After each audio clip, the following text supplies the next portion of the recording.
Welcome to Math 2318, Section 2.4. In this section, we look at some operations with matrices that are partitioned. Now, here in question 1, it appears we have two 2 by 2 matrices. But in reality, these are much larger matrices. I is the identity matrix. 0 is a matrix which has all zeros in it. And we're going to look at a multiplication using these as blocks. Now, the assumption is all the products make sense. So let's see what happens. So I times A, 0 times C.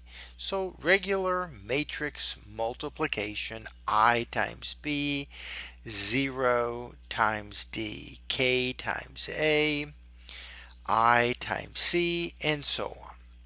Now you got to be careful that the order is important because we already know that matrix multiplication is not always commutative. So this is KA. Alright, well, the identity times any matrix is that matrix. 0 times a matrix is 0. And so what we get is this matrix from the block multiplication of these larger matrices.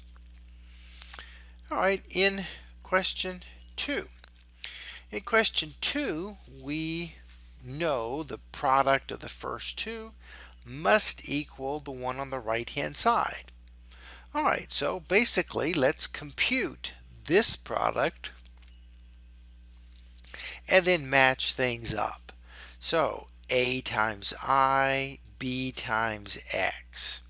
So A times the identity is A. Alright, C times the identity plus 0 times X. That's just C. Alright, I've got A times the identity plus B times 0. B, alright, so again, A times I, B times Y. So this is a BY. C times I, 0 times X. C times 0, 0 times Y. And so this particular term is 0. Alright, so let's see. Matching things up now with this on the right hand side, I see A plus BX must be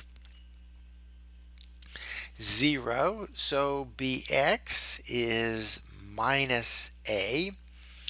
Multiplying on the left by B inverse B is the identity, so I get X. And so matrix X is B inverse times minus A. Alright, BY, this term, matches up with the identity. Well, the only way that can happen if B times something is the identity is if Y is B inverse. And Z is C, right? In this position, we just have Z, and that's where the C is located. Alright, let's see. We know that the inverse of this matrix is this one. So that says if I multiply the two of them together, I have to get the block identity. And so we simply go through that, this row times this column, and continue that process. And then I'm going to match that up with this matrix has the identities and zeros. Alright, so anytime I've got I squared, that's just the identity. I have A plus P must match up to 0, so P is minus A. Alright, what else do I see? I see D plus R. D plus R must be this 0. So R is minus D. And finally, what about this position? B plus dP plus Q. That matches up with the 0.